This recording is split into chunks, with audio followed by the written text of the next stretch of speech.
सभी व्यूअर्स का हमारे यूट्यूब चैनल लर्न डीप में स्वागत है। आज हम लोग पॉलिटी के नए अध्याय जिसमें हम लोग राजभाषा से रिलेटेड जितने भी वस्तुनिष्ठ प्रश्न हैं तथा उनसे कॉन्सेप्ट उन सभी पे हम लोग विस्तार से चर्चा करेंगे। तो इससे पहले हम लोगों ने साइंस का क्लास देखा था, आज पॉलिटी में हम लोग हैं। तो राजभाषा से रिलेटेड पहला प्रश्न हम लोग देखते हैं। पहला प्रश्न करा संविधान की कौन सी अनुसूची में क्षेत्रीय भाषाओं का उल्लेख किया गया है। काफ़ी अच्छा प्रश्न है।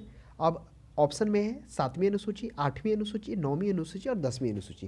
कह रहा है क्षेत्रीय राजभाषाओं का उल्लेख। ये जो अनुसूचियां हैं, इससे पहले भी जब हम लोगों ने पॉलिटी के पिछले अध्याय में केंद्र एवं राज्य से संबंधित वस्तुनिष्ठ प्रश्नों का हल देखा था, तो उसमें हम लोगों ने चर्चा किया था कि किस तरह से जो ऑप्शन 1 में 7वीं अनुसूची की चर्चा है, इसमें बताया गया था कि जो सूचियां हैं मुख्यतः 3 प्रकार से है, जिसमें संघ सूची, राज्य सूची और समवर्ती सूची की बात की गई थी। तो यहाँ पे पूछ रहा है क्षेत्रीय भाषाओं का उल्लेख है, तो वह 8वीं अनुसूची है। 8वीं अनुसूची में क्या किया गया है, उसमें 22 भाषाओं का उल्लेख किया गया। हालांकि जिस वक्त संविधान का निर्माण हुआ था उस वक्त 22 भाषाएं ना होकर 14 भाषाएं का वर्णन किया गया था, उसमें उसके बारे में बताया गया था। लेकिन फिर जब संविधान ये राजभाषाओं के जो इससे संशोधन होता है संविधान में, उसके बाद कुछ और भाषाओं को जोड़कर, जिस तरह से देखेंगे 21वां संविधान संशोधन, 71वां संविधान संशोधन, 52वां संविधान, तो इन सभी संशोधनों में और भाषाओं को जोड़कर टोटल अभी संविधान में 22 भाषाओं का क्षेत्रीय भाषाओं के बारे में उल्लेख किया गया है। और कोई भी राज्य जो है इस राजभाषा को अपना सकता है। राज्य भाषा का अर्थ ही होता राजकाज की भाषा। तो वह अपना विधानसभा के द्वारा बहुमत पारित कर वह एक से अधिक राजभाषाओं को भी रख सकता है, यह उल्लेख है।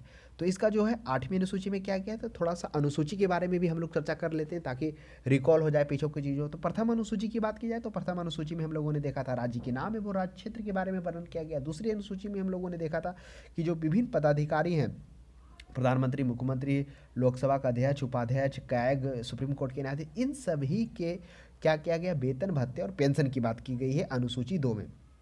3 में ये इन्हीं सब पदाधिकारियों के पेंशन, ये तो हो गया, तो वो पेंशन, वेतन और भत्ता वो 2 में। और 3 में है कि इन सभी पदाधिकारियों के शपथ और प्रतिज्ञाओं का वर्णन किया गया। 4 में है राज्यसभा सीटों का, जो राज्य में किस प्रकार से होगा, संघ सूची में किस प्रकार से होगा, राज्य संघ सूची यूनियन टेरिटरी में, इन सभी के सीटों का आवंटन किया गया। और अगर 5वीं अनुसूची की बात की जाए तो अनुसूचित क्षेत्र एवं अनुसूचित जनजाति के प्रशासन और नियंत्रण की बात की गई है। और वही अगर आप छठा में जाएंगे तो हो गया असम, मेघालय, त्रिपुरा और मिजोरम। इन राज्यों में क्या किया गया है, जनजातियों के प्रशासन के बारे में बात किया गया है। छठा और सातवां तो अभी हम लोग चर्चा किए ही किए कि जिसमें सूचियों का वर्णन किया गया है, जिसमें राज्य सरकार के लिए अलग सूची, संघ सरकार के लिए एक सूची, यानी ये सूचियाँ तैयार की गई जिसमें केंद्र सरकार अपने दायरे में रहकर काम कर सकती है, जो राज्य के अधीन में उस पर राज्य सरकार नियम कानून को बना सकता है। समवर्ती सूची में है जो दोनों बना सकता है। तो इस प्रश्न का सही जवाब था राजभाषा। तो राजभाषा का अनुसूची 8 में बात किया गया है, 343 से लेकर 351 तक बात किया गया है। पहले इसमें 14 भाषाएं थे, अब 22 हो गया। नेक्स्ट प्रश्न देखिए 2 में करा, भारत के संविधान की 8वीं अनुसूची में कितनी भाषाओं का उल्लेख है। ऑप्शन में है 19, 18, 22 और 16। तो देखिए अभी हम लोग चर्चा किए थे कि भारत के संविधान में, जिस वक्त भारत का संविधान बना था उस वक्त मात्र 14 भाषाओं को रखा गया था, लेकिन बाद में संशोधन करके जो संविधान में टोटल अब भाषाएं हो गए वह टोटल 22 भाषाएं हो गई। वो कब कब लाया गया, वह 21वां संविधान संशोधन के तहत एक भाषा को जोड़ा गया, सिंधी को। फिर आप 71वां में देखेंगे जिसमें मणिपुर, कोंकणी, नेपाली को जोड़ा गया। फिर आप देखेंगे कब 71वां 1992 तो हो गया। फिर आप आ जाइए 92 यानी 2003 में 52वां संविधान संशोधन जब होता है तो उसमें बोडो, डोंगरी, मैथिली, संथाली को जोड़ा जाता है। तो इस तरह से टोटल अभी 22 भाषाएं हैं, तो ध्यान में रखेंगे। अगर मूल संविधान की बात की जाए तो मूल संविधान जब बना था उस वक्त 14 भाषाएं थी। नेक्स्ट देखिएगा 13 में, भारतीय संविधान में किन अनुच्छेदों में राजभाषा संबंधी प्रावधानों का उल्लेख है। तो अभी हम लोग चर्चा किए कि भारत के संविधान में अनुसूची 8 में जो क्या किया गया है, भारत के राजभाषाओं का उल्लेख किया गया। राजभाषा भारत के संविधान में, देखिए एक चीज समझना होगा, राजभाषा से अर्थ है यानी कि राजकाज के प्रयोग में प्रयोग की जाने वाली भाषा है। राजभाषा का कतिक ये अर्थ नहीं है कि राज्यों की भाषा है ना, तो ये ध्यान में रखिएगा, कन्फ्यूजन नहीं रहेगा। तो राजभाषा करा यानी कि जिसका शाब्दिक अर्थ होता है राजकाज का। और संविधान जो बना है, जो संविधान है, उसमें कहीं भी राज्य सूची, राज्य भाषा और केंद्र भाषा का उल्लेख कहीं नहीं, ऐसा नहीं कहीं कहीं राष्ट्रीय भाषा, तो ऐसा उल्लेख तो संविधान में नहीं लिखा हुआ है। उसमें यही है, राजभाषा और राजभाषाओं शब्द का ही प्रयोग किया गया है। तो वही करा राजभाषा संबंधी प्रावधानों का अनुसूची 8 में, जिसमें हम लोगों ने देखा था कि 14 से 22 हो गया। उसके बाद जो अनुच्छेद है इसमें 343 से 351 तक हो गया। आगे हम लोग देखेंगे 344 आएगा, जिसमें राष्ट्रपति अपने अधिकारों का प्रयोग कर एक समिति का गठन करेंगे, जो क्या जाने जो कौन सा समिति होगा 1955 ईस्वी में बीजी खेर के नेतृत्व में होगा, जो बहुत सारे सिफारिश भी करेगा। तो उनकी भी चर्चा हम लोग आगे करेंगे। तो ऑप्शन नंबर 1 हो जाएगा। नेक्स्ट देख लीजिए, भारत की राजभाषा क्या है। तो भारत की राजभाषा भी हम लोगों ने देखा, राजभाषा का अर्थ होता है राजकाज की भाषा। तो भारत की राजभाषा है वह जो हिंदी है। अब यह हिंदी कब और किन परिस्थिति में इसे स्वीकार किया गया। तो हिंदी जो होता है वह 14 सितंबर, यानी जब संविधान सभा का निर्माण हो रहा, जब वाचन हो रहा हो। तो आपको पता होगा संविधान का निर्माण में 2 वर्ष 11 महीने 18 दिन का होता है। तो इन सभी प्रक्रियाओं में 3 वाचन से गुजरना पड़ता है। जो प्रथम वाचन होता है वह होता है, कब होता है, शायद 6 नवंबर से 6 नवंबर होता है ना, 6 नवंबर नहीं, हाँ 6 दिसंबर 1946 से लेकर 14 अगस्त 1947 तक प्रथम वाचन होता है। जिसमें आप देखेंगे 6 दिसंबर से प्रथम होता है, जिसमें सच्चिदानंद सिन्हा को अस्थायी अध्यक्ष बनाया जाता है। फिर वही कुछ दिन बाद, 2 दिन बाद 11 को देखेंगे कि डॉक्टर राजेंद्र प्रसाद को क्या कर दिया जाता है, अस्थायी अध्यक्ष बना दिया जाता है। अस्थायी अध्यक्ष बनाने के बावजूद फिर जो ये होते हैं उपाध्यक्ष भी नियुक्त किया जाता है। और एच सी मुखर्जी को इसी दिन बी एन राव को क्या कहता है, संविधान सभा का संवैधानिक सलाहकार नियुक्त किया प्रथम वाचन के थ्रू। फिर आप देखेंगे जब तृतीय बैठक होता है इसी में से, तो नेहरू जी होते हैं जो उद्देश्य प्रस्ताव को प्रस्तुत करते हैं। यही उद्देश्य प्रस्ताव बाद में प्रस्तावना के रूप में जाना जाता है। तो इस तरह से ये हो गया। प्रथम जो वाचन होता है 6 दिसंबर 1946 से 1947, यानी 14 अगस्त 1947 तक होता है। और द्वितीय जो वाचन होता है वह होता है, मतलब 14 अगस्त 1947 से ले लीजिए, 14 को ख़त्म हुआ तो 15 अगस्त 1947 से 26 नवंबर 1949 के बीच ये होता है द्वितीय वाचन। यही द्वितीय वाचन में राजभाषा को स्वीकार किया जाता है 14 सितंबर को, क्योंकि 14 सितंबर, हाँ सितंबर को, 14 सितंबर को, क्योंकि 26 नवंबर तक तो रहता है। तो 14 सितंबर तक क्या कहता है, इस राजभाषा को शाम में, जब पूरे बहस के बावजूद शाम में इस भाषा को स्वीकार कर जाता है। जो कि डॉक्टर राजेंद्र प्रसाद अपने भाषण में भी ये बात प्रसन्नता से कहते हैं कि बहुत विचार विमर्श के बाद हमारा एक अलग राजभाषा होने जा रहा है, तो वह हिंदी के रूप में उसको अपनाया जाता है। तो वह ध्यान में रखेंगे, तो वह राजभाषा हिंदी होता है। और तृतीय वाचन तो जो 26 नवंबर 1949 तक रहता है, तो वही 27 नवंबर से ले लीजिए। 27 नवंबर से वह रहेगा 19 मार्च 1952 तक, जब तक कि क्या हो जाता है, निर्वाचन नहीं हो जाता है। तो इस तरह से क्या हो गया, संविधान बना, उस संविधान के बनने के क्रम में हमारा राजभाषा हिंदी को चुना गया। तो ध्यान में रखेंगे हिंदी। नेक्स्ट है भारत। और यह भी कहा गया था, तो जब एक बात और आप भी ध्यान रखें कि जब हिंदी को लिया गया था तो इसमें यह भी कहा गया था कि कार्यकारी भाषा, कार्यकारी के रूप में, न्यायिक के रूप में, वैधानिक के रूप में कुछ दिनों तक अंग्रेजी का भी प्रयोग किया जा सकता है, लेकिन आधिकारिक भाषा वो नहीं है। नेक्स्ट देख लीजिएगा 5वें, भारतीय संघ की आधिकारिक भाषा के रूप में संविधान द्वारा किसे मान्यता प्राप्त है। तो भारत की आधिकारिक भाषा के रूप में संविधान द्वारा, यानी आधिकारिक यानी राजभाषा, राजकाज की भाषा उसे हिंदी को स्वीकारा गया था। कब, 14 सितंबर को स्वीकारा गया था द्वितीय वाचन के स्वरूप। जो द्वितीय वाचन कब हो रहा था, प्रथम वाचन होता है 6 दिसंबर 1946 से 14 अगस्त 1947 तक, जिसमें हम लोगों ने देखा था किस प्रकार से सच्चिदानंद सिन्हा को अस्थायी के बाद, फिर डॉक्टर राजेंद्र प्रसाद को अस्थायी के बाद, फिर उसमें एच सी मुखर्जी उपाध्यक्ष भी बनते हैं, फिर बी एन राव को संवैधानिक सलाहकार भी नियुक्त किया जाता है। फिर उसी 13 दिसंबर को क्या क्या था, पंडित जवाहरलाल नेहरू के द्वारा उद्देश्य प्रस्ताव को प्रस्तुत किया जाता है, इसे स्वीकार किया जाता है, इसे जो प्रस्तावना के रूप में भी बाद में जाना जाएगा। उसके बाद फिर हम लोगों ने देखा कि जब द्वितीय वाचन स्टार्ट होता है, द्वितीय वाचन में जो 15 अगस्त से 26 नवंबर 1949 तक रहता है, तो वही 14 नवंबर को क्या होता है, काफ़ी बहस और डिस्कशन के बावजूद उसको अपनाया जाता है। तो इसलिए इसकी स्मृति को कायम रखने के लिए 14 सितंबर को क्या करते हैं हम लोग, ये हिंदी दिवस के रूप में भी मनाते हैं। तो ध्यान में रखेंगे, बी हो जाएगा। नेक्स्ट देखिए 6 में, संविधान के किस अनुच्छेद के अंतर्गत हिंदी को राजभाषा के रूप में दर्जा प्रदान किया गया। तो अभी हम लोगों ने देखा संविधान के किस अनुच्छेद के, अनुसूची तो 8वीं अनुसूची था, और अनुच्छेद था 343 से लेकर 351 तक के अनुच्छेद में। तो वही इस ऑप्शन में तो वैसा है नहीं, 343 भी है, 348 भी है। तो यहाँ पर कह रहा है कि हिंदी को राजभाषा, तो वह 343 के एक का है, उसके क्या कह रही है, उस अनुच्छेद का प्रयोग कर हिंदी के राजभाषा के रूप में प्रयोग किया गया। फिर 344 देखेंगे, जिसमें राष्ट्रपति अपना क्या करेगा, शक्तियों का प्रयोग करके एक क्या करेगा, आयोग का गठन करेगा, जो राजभाषा आयोग होगा 1955 ईस्वी में, जिसके अध्यक्ष बीजी खेर होंगे। नेक्स्ट देखिएगा साथ में, हिंदी देश की राष्ट्रभाषा है, लेकिन शासकीय प्रयोजनों के लिए अंग्रेजी भाषा का प्रयोग कब तक किया गया। अभी हम लोग चर्चा क्या किए थे कि संविधान की धारा 343 के अनुसार, 343 के 1 के अनुसार भारतीय संघ की राजभाषा हिंदी व लिपि देवनागरी के रूप में स्वीकार किया गया तथा यह भी उसमें बताया गया था कि जो वर्ण अंकों का रूप में प्रयोग किया जाएगा वह अंतर्राष्ट्रीय पद यानी 1 2 3 है, इसका प्रयोग किया जाएगा। ये सभी उसमें निश्चित किया गया और यह भी कहा गया कि किंतु संविधान में यह व्यवस्था किया गया उस समय कि संघ की कार्यकारी के रूप में, न्यायिक के रूप में, वैधानिक के रूप में प्रयोजनों के लिए 1965 ईस्वी तक अंग्रेजी को भी प्रयोग कर सकते हैं। तो ध्यान में रखिएगा। तो यही करा अंग्रेजी भाषा का क्या किया गया, अनुमति दिया गया प्रदान करने के लिए शासकीय प्रयोजन के लिए, यानी वैधानिक कार्यों में, न्यायिक कार्यों में, कार्यकारी कार्यों में। तो वह 1965 तो ऑप्शन में कोई नहीं, तो हो जाएगा अनिश्चित काल के लिए ही कहा गया था। मतलब कहिए कि एग्जैक्ट डेट फिर उसके बाद बढ़ा के उसको अनिश्चित काल के लिए भी शायद किया गया था, तो इसलिए ना ही 2009 होगा, ना ही 2011 हो, ना ही अनिश्चित काल के लिए ऑप्शन नंबर डी हो जाएगा।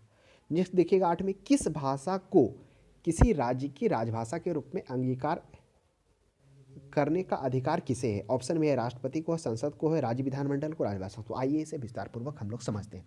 करा किसी भी राज्य को स्वीकार करने के लिए, तो एक बात आपको ध्यान में रखना होगा कि किसी भी राज्य की विधानसभाएं बहुमत के आधार पर वह क्या कर सकता है, किसी एक भाषा को अथवा चाहे तो वह एक से अधिक भाषाओं को राज्य की राजभाषा के रूप में घोषित कर सकती है। ये उसके विधानसभा में डिपेंड करता है, चाहे वो एक भाषा रखे या दो भाषा रखे। जैसे जम्मू कश्मीर में देखिए, जो विधेयक 2020 में आया, क्या किया गया, वहाँ एक से अधिक राजभाषा किया गया, जिसमें उर्दू कश्मीरी के साथ साथ में हिंदी, अंग्रेजी और डोगरी भी शामिल है। तो वह कर सकता है। यह अधिकार ना ही राष्ट्रपति को, ना ही संसद को, राज्य के विधानमंडल को दिया गया। नेक्स्ट क्वेश्चन देखेंगे 9 में, संविधान की 8वीं अनुसूची में सम्मिलित भाषाओं में निम्नलिखित में से कौन सी भाषा बोलने वाले सर्वाधिक हैं। ऑप्शन में है बांग्ला, गुजराती, मराठी। करा कि कौन सी भाषा बोलने वाले सर्वाधिक, कौन से राज्य नहीं पूछा, कौन सी भाषा। तो देखा जाए जो पश्चिम बंगाल के जो बांग्ला भाषा है, यह सबसे ज़्यादा लोग आ जाता है। यह दुनिया की सबसे ज़्यादा बोली जाने वाली 6ठी भाषाओं में से। यह कहाँ कहाँ बोला जाता है, भारत के अलावा बांग्लादेश में बोला जाता है, फिर असम, त्रिपुरा, इन सभी प्रांतों में भी इस भाषा का प्रयोग किया जाता है। तो ध्यान में रखेंगे, सबसे ज़्यादा बोली जाने वाली भाषा बांग्ला है, लेकिन सबसे ज़्यादा राज्यों में बोली जाने के लिए अगर भाषा का आएगा तो वह हिंदी हो जाएगा। शायद 4 से अधिक राज्य है। 10 में देख लीजिएगा, संविधान के 8वीं अनुसूची में सूचीबद्ध निम्नोक्त में से कौन सी किसी राज्य की राजभाषा। अब करा 8वीं अनुसूची में किसी राज्य की राजभाषा, कश्मीरी, उर्दू, सिंधी। अभी चर्चा की है कि कश्मीरी और उर्दू जो है वहाँ का 5 भाषाओं का 2020 जो विधेयक 2020 है, उसके तहत कश्मीर में 5 भाषाओं को राजभाषा के रूप में दर्जा दिया गया है। तो उससे पहले अगर आप देखेंगे, पर उस विधेयक आने से पहले वहाँ की उर्दू क्या थी, उस जम्मू कश्मीर की राजभाषा के रूप में उसे मान्यता प्राप्त था। अभी तो हाल में कश्मीरी भी है, हिंदी, अंग्रेजी और डोगरी भी है। निम्नलिखित में से किस राज्य में उर्दू को राजकाज की भाषा। देखिए ऑप्शन ऊपर में क्या था, ऊपर में था राजभाषा और नीचे में है राजकाज की भाषा। तो अर्थ वही है, राजभाषा का ही अर्थ हुआ राजकाज की भाषा, यानी कि जो भी मतलब राजभाषाओं का प्रशासनिक कार्यों के लिए जो भाषाओं का किसी प्रदेश की राज्य सरकार द्वारा राज्य के अंतर्गत जो प्रशासनिक कार्यों के संपन्न करने के लिए जिस भाषा का प्रयोग किया जाता है उसे ही राजभाषा कहते हैं। तो ये राजभाषा क्या है, अंगीकार किया गया उर्दू। तो उर्दू किया गया है जम्मू कश्मीर की राजकाज की भाषा के रूप में उसे स्वीकार किया गया। तो यह ध्यान में रखेंगे, 2020 विधेयक के अनुसार उसमें 5 भाषाओं को राजभाषा के रूप में स्वीकार किया गया जम्मू कश्मीर में हाल में। नेक्स्ट प्रश्न देखिएगा 12 में, निम्नलिखित में से कौन सी भाषा संविधान की 8वीं अनुसूची में नहीं है। तो अभी हम लोग क्या चर्चा किए थे कि जो 8वीं अनुसूची है उसमें राजभाषा का वर्णन किया गया, बताया गया है। भारत के मूल संविधान में जब बना था उस वक्त 14 भाषाओं का उसमें उल्लेख किया गया था, लेकिन फिर बाद में और भी भाषाओं को जोड़कर अभी टोटल 22 भाषाएं हो गई है। तो अनुसूची में कौन सी भाषा नहीं, उर्दू है, नेपाली है, कोंकणी है। नेपाली कब आया था, नेपाली याद करिए, आया था वह 21 के बाद 71वां संविधान संशोधन 1992 में आया था। उसी में नेपाली, कोंकणी और मणिपुरी तीनों को शामिल किया गया था। तो कौन सी भाषा 8वीं सूची में नहीं है, तो भोजपुरी जो है ये 8वीं सूची में इसका दर्जा नहीं है।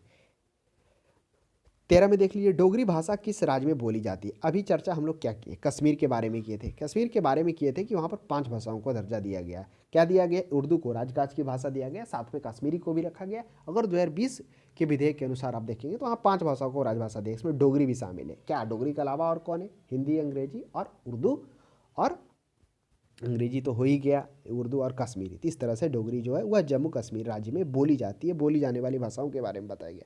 14 में देखिए, सिंधी को किस संवैधानिक संशोधन द्वारा संविधान के 8वीं अनुसूची में शामिल किया गया। तो इसे आपको ध्यान में रखना है कि जो संविधान में टोटल संशोधन होते हैं राजभाषा को इंक्लूड करने के लिए, वो 3 संशोधन होता है। पहला जो 21वां संविधान संशोधन वह होता है 71वां संविधान संशोधन 1967 में होता है। तो ध्यान में रखेंगे 1967। इसमें क्या हो जाता है कि जो सिंधी भाषा है उसे शामिल किया जाता है। अब अगला संशोधन होता है 71वां संविधान संशोधन। तो इसमें सिंधी के बारे में पूछा जा रहा है, तो ऑप्शन 1 सही हो जाएगा। और 2 जान लेते हैं। और दूसरा 71वां संविधान संशोधन 1992 को होता है। अब यह जो 1992 में होता है, इसके तहत क्या कौन सी भाषाओं को रखा जाता है? मणिपुर को। उसके बाद मणिपुर के बाद हो जाएगा कोंकणी और नेपाली, ये 3 भाषाओं को इसमें लाया जाता है। फिर एक और होता है बामन यानी 92वां 92 यानी कि 2003 में ये संविधान संशोधन होता है। इसमें क्या किया जाता है? बोडो हो गया, डोंगरी हो गया, सैंथाली हो गया और संथाल हो गया, मैथिली हो गया, ये 4 भाषाओं को इसमें लाया जाता है। तो इस तरह से 3 संविधान संशोधन के तहत उसमें राजभाषाओं को इंक्लूड किया जाता है।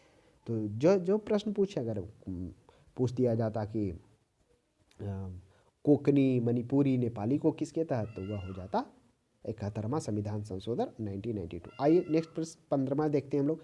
कह रहा भारतीय संविधान के अनुच्छेद 344 के तहत प्रथम राजकीय भाषा आयोग का गठन हुआ था। यह प्रश्न की चर्चा हम लोग पहले भी किए थे। कह रहा है कि राजकीय भाषा का आयोग का गठन कब हुआ था। तो यह राजभाषा आयोग का गठन अनुच्छेद 344 के तहत क्या करते हैं? राष्ट्रपति ने भारत के संविधान का अनुच्छेद 344 के 1 के तहत क्या किया करते हैं? प्रदत्त शक्तियों का प्रयोग करते हुए 7 जून 1955 ईस्वी को श्री बीजी खेर की अध्यक्षता में निम्नांकित विषयों की सिफारिश करने के लिए राजभाषा आयोग का गठन करते हैं। और जब यह गठन किया जाता है तो इसमें इस बात पर जोर दिया जाता है कि अपनी सिफारिश करते समय जो आयोग है इस बात का जरूर ध्यान रखे कि उन सिफारिशों से भारत की औद्योगिक, सांस्कृतिक और वैज्ञानिक प्रगति पर किसी भी प्रकार का बाधा ना पहुंचे। यानी सरकारी नौकरियों के मामले में हिंदी क्षेत्रों पर लोगों का उचित अधिकार और हित सुरक्षित रहे। इन बात को ध्यान में, तो वही क्या होता कि 7 जून 1955 को आयोग होता और 31 जुलाई 1956 ईस्वी को यह अपना रिपोर्ट देता। और इसमें जो सिफारिश की जाती है, मुख्यतः सिफारिश में जैसे कुछ इंपॉर्टेंट पे इसमें बात क्या आता है, जो संघ की सरकारी कामकाज की भाषा वह हिंदी का प्रयोग होना चाहिए। यानी इसमें अंग्रेजी को मनाही को लेकर बात हो जाता है कि अंग्रेजी का प्रयोग नहीं होना चाहिए। और ये भी बात किया जाता है विश्वविद्यालय में चाहिए वो हिंदी माध्यम के लिए जो विद्यार्थी हैं उनके लिए उचित व्यवस्था किया जाना चाहिए। तो आप देखते होंगे, इसी का देन है कि अब आप जितने भी एग्जाम देते होंगे उसमें अन्य भाषाओं के साथ साथ एक हिंदी को भी जरूर भाषाओं में दिया जाता है, हिंदी भाषी भाषाओं के लिए। नेक्स्ट तो ये हो जाएगा 1955 ईस्वी में बीजी खेर की अध्यक्षता में, जिसमें राष्ट्रपति 344 के अनुच्छेदों का प्रयोग करते हुए अपने अधिकारों के तहत इस आयोग के गठन का प्रस्ताव देता है। अनुच्छेद अब 16 में कह रहा है कि 1955 में गठित राजभाषा आयोग के प्रथम अध्यक्ष कौन थे? तो बीजी खेर थे, जो क्या हो गए थे 7 जून को आयोग का गठन किया जाता है। 31 जुलाई 1956 को अपना रिपोर्ट सौंपते हैं। उस रिपोर्ट में जो सिफारिशें करते हैं, रिपोर्ट के जब सिफारिश करने के पहले बोल दिया जाता है कि भारत के उन चीज़ों को, गौरव, सांस्कृतिक को, औद्योगिक को, वैज्ञानिक को, उन चीज़ को, गरिमा को ध्यान में रखते हुए तथा हिंदी भाषियों को उचित को ध्यान में रखते हुए वो आयोग मांग करे इस चीज़ को। तो वही मांग करता है कि संघ के जो सरकारी है, कार्यकारी भाषा, उसमें हिंदी का प्रयोग हो, अंग्रेजी का प्रयोग नहीं किया जाए। फिर उसमें विश्वविद्यालय में हिंदी जो क्षेत्र के विद्यार्थी हैं उनको भी ध्यान में रखकर ये बात किया जाए।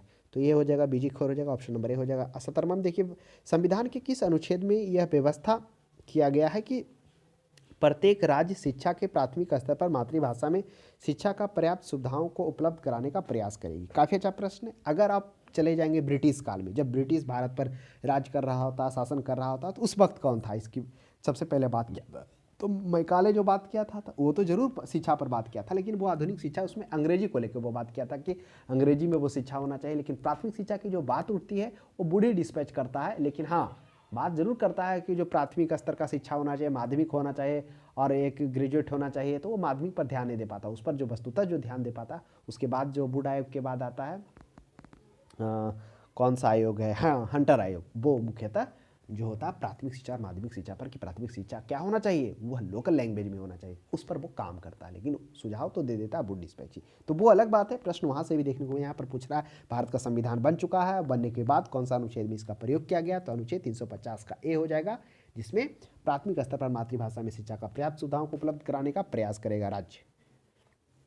18 में देखिए, भारतीय राज्य नागालैंड की आधिकारिक भाषा क्या है, काफ़ी अच्छा प्रश्न है। वो वही आधिकारिक भाषा है जिसे क्या किया गया है, भारत में न्यायिक और हो गया कार्यकारी के रूप में भाषाओं का प्रयोग किया जा सकता है अंग्रेजी का, वो जो कि आधिकारिक भाषा नहीं है। तो यही है नागालैंड के यहाँ का आधिकारिक भाषा क्या किया गया है, अंग्रेजी को रखा गया है। तो ध्यान में रखेंगे, प्रश्न इससे पूछा जा सकता है।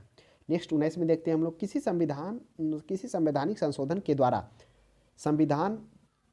भारतीय संविधान की 8वीं अनुसूची में बोडो, डोगरी, संथाली और मैथिली भाषाओं का समावेश किया गया है। यह भी काफ़ी अच्छा प्रश्न है।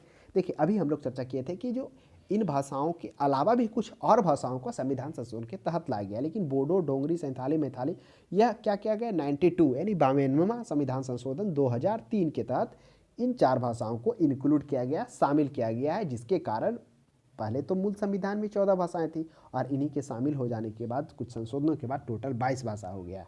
अब 21वां संविधान, तो पहला जो शामिल किया गया संविधान संशोधन 21वां, कब, 1967 में 1967 में पहले सिंधी को लाया गया। फिर दूसरा कब इंक्लूड किया गया, 71वां संविधान संशोधन 1992 में। इसमें क्या किया गया, इसमें मणिपुरी, कोंकणी और नेपाली को रखा गया। और चौथा जो तीसरा है वो तो आपके सामने है, बोडो, डोगरी, संथाली और मैथिली। नेक्स्ट पर देखिएगा, अब इसमें कौन सी भाषा हमारे संविधान की 8वीं अनुसूची में सम्मिलित नहीं है, गुजराती, कश्मीरी, राजस्थानी और डोगरी। तो यह राजस्थानी जो है हमारे संविधान में क्या है, सम्मिलित नहीं है, जबकि डोगरी, कश्मीरी है। तो हम लोगों ने देखा ही कि यह क्या है, कश्मीर में कश्मीरी बोली जाती है, बोली जाने वाली भाषा है, तथा उसमें राजकीय भाषा के रूप में, राजकाज के भाषा के रूप में इसे सम्मिलित किया गया है। तो ध्यान में रखिएगा, राजस्थानी को 8वीं अनुसूची में इसको भाषा के रूप में सम्मिलित नहीं किया गया। नेक्स्ट 21 में देखते हैं, निम्न में से किस भाषा को संविधान की 8वीं अनुसूची में शामिल नहीं किया गया है, जबकि वह एक राज्य की राजकाज भाषा। तो अंग्रेजी हो जाएगा। किस लिए, क्योंकि अंग्रेजी को क्या किया गया, आधिकारिक भाषा के रूप में उसे नहीं बताया गया। जो भारत का राजभाषा के रूप में स्वीकार किया गया वो हिंदी को स्वीकार किया गया है, और अंग्रेजी को क्या किया गया, अंग्रेजी को कार्यकारी के रूप में, न्यायिक के रूप में, वैधानिक प्रयोजनों के लिए प्रयोग के रूप में इसे प्रयोग करने का बताया गया। लेकिन एक ऐसा देश था नागालैंड जिसको वहाँ पर क्या किया गया, इसको आधिकारिक राजकाज भाषा वहाँ माना गया है नागालैंड में। नेक्स्ट देखिएगा 22 में, संविधान की 8वीं अनुसूची में यानी कि नागालैंड में क्या है, जो भाषा है वहाँ का राज्य भाषा वह अंग्रेजी ही है। तो नेक्स्ट है, संविधान की 8वीं अनुसूची में 21वां संविधान संशोधन द्वारा निम्न में से कौन सी भाषा को जोड़ेगी। अभी चर्चा की कि 21वां संविधान संशोधन हुआ होता है 1967 में, और इस 1967 में जो सिंधी होता है उसे क्या किया जाता है, उसे शामिल किया जाता है। और एक होता है 71वां संविधान संशोधन। 71वां संविधान संशोधन का कब शामिल किया जाता है, वह किया जाता है 1992 में। उसमें क्या किया था, 3 को रखा जाता। कौन कौन, मणिपुर, कोंकणी और नेपाली को शामिल किया जाता। चौथा होता 92 यानी 2003 में 52वां संविधान संशोधन, इसमें 4 को, बोडो, डोगरी, संथाली, मैथिली ये होता है। नेक्स्ट देखिएगा 23 में, भारत के किस राज्य में उर्दू को प्रथम राजभाषा का दर्जा दिया गया। काफ़ी अच्छा प्रश्न है, उर्दू को प्रथम राजभाषा। तो यह जो उर्दू को प्रथम राजभाषा है वह जम्मू कश्मीर को दिया गया, क्योंकि राजकाज की भाषा भी यही है यहाँ। तो ध्यान में रखिएगा उर्दू। इसके अलावा और भी है जम्मू कश्मीर में, कौन कौन है राजभाषा वहाँ को अपनाया गया 2020 विधेयक के तहत।